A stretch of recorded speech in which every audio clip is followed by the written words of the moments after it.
Handheld flares sent plumes of smoke into the twilight sky above the grand arched facade of Tbilisi's old parliament building on Saturday night, as the Georgian capital's main boulevard erupted into a carnival of dissent. Fierce techno riffs blasted out from a sound system on the steps of the state building as several thousand ravers raised their arms and cheered in jubilant defiance after armed police raids on two of Tbilisi's most celebrated clubs hours earlier, which they saw as an attack on their generation and their culture. Placards urged tolerance and denounced repression. "We don't want another P*tin here," one declared. Another had a message for the authorities who ordered the operation: "Our love is louder than your fear." Earlier on Saturday, at around 1 a.m., Interior Ministry's special police units carrying automatic weapons had raided Bassiani and Café Gallery, two clubs at the center of the explosion of techno culture in Tbilisi in recent years. 8 alleged dealers were arrested in a showpiece anti-narcotics operation, after the deaths in recent weeks of at least 5 young people who are believed to have taken drugs while out clubbing. "People were having a party and dancing. Then the first thing I saw was these men with guns rushing in," said Nutsuka Kanidze, who was working at Café Gallery when the police raided.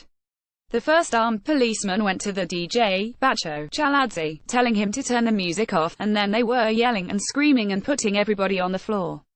Inside Bassiani, Tbilisi, one of the clubs that was raided. The raids sparked off a dramatic weekend of events that culminated with right-wing extremists massing in a furious counter-demonstration on Sunday evening and riot police being deployed on the streets to hold them back as they tried to attack the techno protesters. Militants from the Georgian Civil Unity Group, who described themselves as true Georgians seeking to protect our country, had limbered up for the showdown by doing Nazi salutes. The nationalist radicals of the Georgian March movement, who have previously staged demonstrations against immigrants, denounced the techno protesters as drug propagandists and sodomites. They were particularly enraged by images of a young woman dancing on top of a memorial to Georgians killed by Soviet troops in 1989. Outside the police cordon, protesters were chased and intimidated. Mariam Murusidze, who runs a record label in Tbilisi, said that she and her friends sought refuge in a church courtyard as a group of EN men wearing masks surrounded them. "They kept repeating how they would kill us," Murusidze said.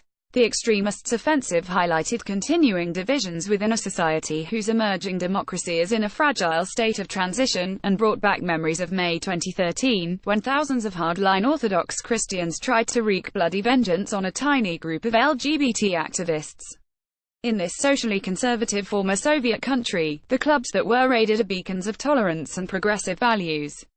Bassiani, a cavernous concrete pleasure dome beneath the National Football Stadium, also operates a companion LGBT club called Horum. The more intimate Café Gallery is the pioneering LGBT-friendly dance venue that first started to nurture Georgian techno culture in 2010. Same UAL activity has been legal since 2000 and laws prevent discrimination on grounds of uality. But gay marriage remains illegal and LGBT Georgians often face hostility, so clubs such as these have become safe spaces. Police officers scuffle with counter-protesters during the rally against the government's anti-drug policy in Tbilisi on the 13th of May. Photograph, David M. Janarishvili, Reuters. Bassiani is also connected with a white noise activist movement, which campaigns for the liberalization of Georgia's punitive drug legislation. The raid was not an operation against drug dealers, it was an operation against freedom, insisted Bassiani's co-owner Zaviad Bassiani, who was detained for several hours in the aftermath. Like both clubs' other owners, he has not been charged with any criminal offense. Techno emerged earlier this decade as a mass youth movement in this small Caucasus state, and has become the soundtrack to the lives of thousands of European-oriented Georgians who want a more socially liberal future. They are from the generation that grew up in the years after independence from the Soviet Empire, immersed in the turbulent political atmosphere of a country turning away from Moscow and towards Europe. The shift was sealed by Georgia's brief but brutal war with Russia in 2008, but the changes in the country have caused friction between liberals and conservatives, as was starkly evident on the 14th of May. Techno was the medium our generation found to express our free speech, Bassiani explained. It is a movement for progressive Western values. I think that some of these people who are trying to stop us don't want these clubs to exist because they do not want Western values. The protests that followed the raids were techno as free speech in action, Bassiani argued. They didn't let us dance in the club, so we came out to the streets.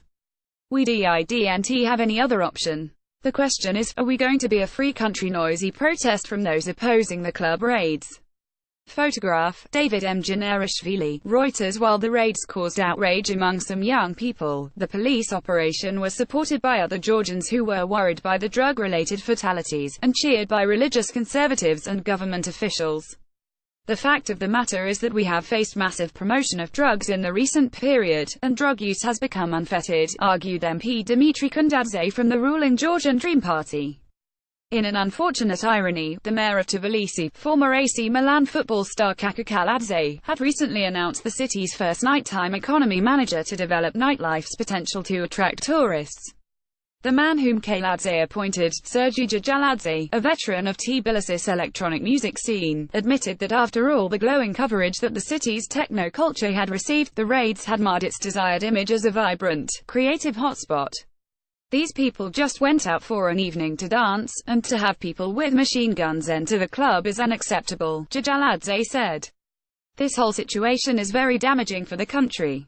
It's in nobody's interests right now. What is needed is dialogue. The Interior Ministry said the raids were ordered after a 3-month surveillance operation to identify dealers it suspected were linked to the clubs, and insisted that the high level of security during the operation was necessary amid its uncompromising struggle against the illegal trade in drug substances. But the parliament-appointed public defender, Nino Lomjariev, claimed the suspects were actually arrested earlier in the evening, not inside the clubs, raising questions about why the armed operation was necessary. Some expressed suspicions that it was meant to send a warning to Tbilisi's young ravers. I think they want to have the youth under control and afraid of the government, afraid to say anything, the way it used to be in the Soviet Union days, Kukunidze suggested. Judging by the turnout at the protests, this suspected warning backfired. They raided us, so we came to show this is wrong and we're not scared, said one of the demonstrators. Or as one placard put it, we dance together, we fight together. Notable techno DJs have expressed support for the protests, including Nina Kraviz, the Black Madonna and Spanish producer John Talabot, and a solidarity event was held in Berlin on Saturday night. But the disturbing finale to the weekend saw the ravers besieged and then evacuated from the city center under police escort, and the Georgian Prime Minister making an urgent appeal to the nation for calm. This was really so tough, seeing people of my age so of hate, said Mariam Murusidze. If I have to be transported with a bus from a peaceful demonstration to an unknown location for my security, it means that we have a huge problem. Before the right-wing militants went on the offensive, Julbakiani had expressed optimism about the weekend's display of youthful solidarity. The police were showing their power to the young people, but fortunately the young people came out and showed their power, too, he said. All of this is not about clubbing and dancing, it's about values, it's about the fight for freedom. After the extremists struck back, it was clear that this struggle is destined to continue.